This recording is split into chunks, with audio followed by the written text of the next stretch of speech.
You may know 227 as one of the funniest sitcoms of all time. But while it's based in D.C., few know it actually all started in Englewood with Miss Christine Houston at Kennedy King College. That's where a new exhibit celebrates her story. I caught up with her to find out how she took her vision from stage to screen. Morning, ladies. Oh, hi, Sandra. Aren't you going to work today? I'm sick. Gossipy neighbors and zany characters. It's no wonder 227 became a smash hit sitcom of the 80s, especially when you meet the brainchild of it all. If it worked for me, it can work for anybody. And all you have to do is persevere. Bronzeville's Christine Houston created the play that inspired 227 at Kennedy King College, where a new exhibit honors her creativity and vision. You created the play on a typewriter just like this. I wrote it on a typewriter just like this. Wow. And it looked like that when I was finished. The TV show 227 is set in Washington, D.C. However, the play 227 is inspired by Christine's upbringing in Bronzeville. I remember an instructor telling me that if you want to be successful with the first thing that you write about something you know about. And I said, okay, I'm going to write about my childhood growing up at 227 East 48th Street in Chicago and my best friend.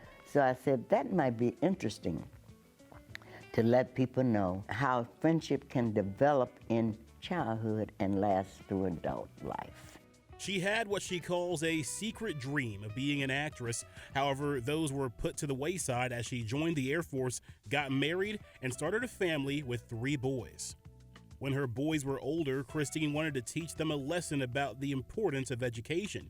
She used the opportunity to chase her dreams and enrolled in Kennedy King College's theater program. I am a mother, a housewife, and I work for CTA 8 hours a day.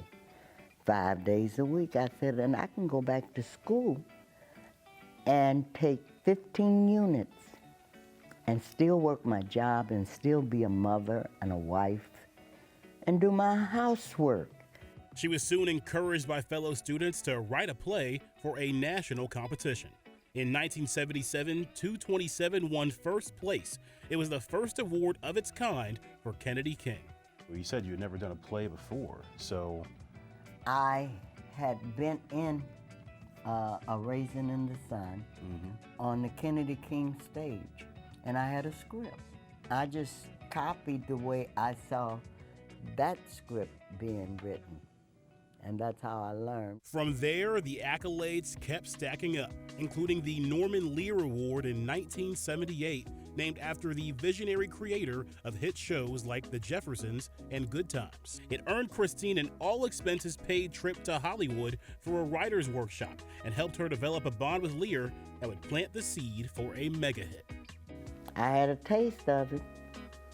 For 2 weeks, I was in Hollywood, and I wrote the teleplay for The Jeffersons, and I came back to Chicago and went back in the booth at CTA and said, something ain't right. So I called Norman and asked him if he would bring me back and I could, kind of work on one of his shows and learn the business. He said, of course, Christine, you can come back. I'll send you a ticket. But I did meet some negatives on the way. I was trying to get Norman to do the play in LA. He didn't do it. I sent the play to Ruby Dee and Ossie Davis. They said they weren't interested, but it didn't stop me because too many people had said how much they liked it. Plus, the administration at Kennedy King told me in the very beginning, no matter how long it takes, your play is gonna make it. I really realized that I had written something that I didn't have the slightest idea how good it was. As Christine's star rose, so did the attention around her play 227. The head of the Kennedy King Theater Department sent it across the country, where it eventually got into the hands of Jefferson star Marla Gibbs. She premiered it at her theater and invited different networks to watch. NBC was interested, but there was a catch. They wanted the stage rights to the play, something Christine wasn't willing to give up. They said, if you don't give up all the rights, there will be no television show.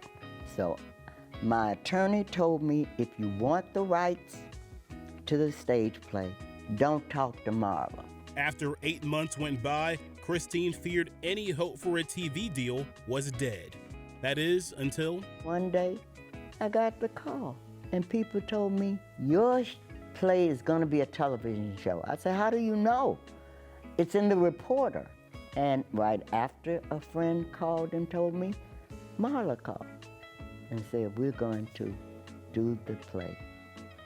And that's how it became a television show, and I was able to keep the rights. 227 was on air from 1985 to 1990. It made Christine the first African-American woman with a created by credit on a primetime TV series.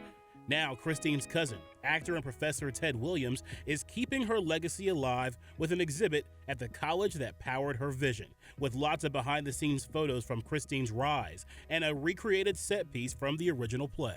Our students need to know they can do anything. We need to know that there is some good in the hood, and that people oftentimes look at communities like ours and assume that nothing fantastic or glorious comes out of it, and that's just not the case.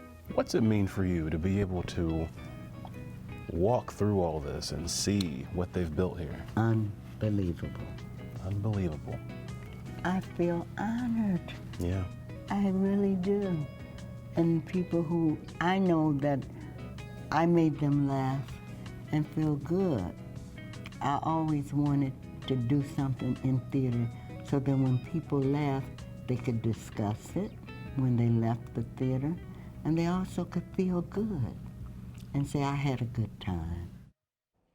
You gotta love Miss Christine Houston. Her exhibit runs now through December 7th at Kennedy King College. If you want to check it out, scan the QR code right there on your screen for more information.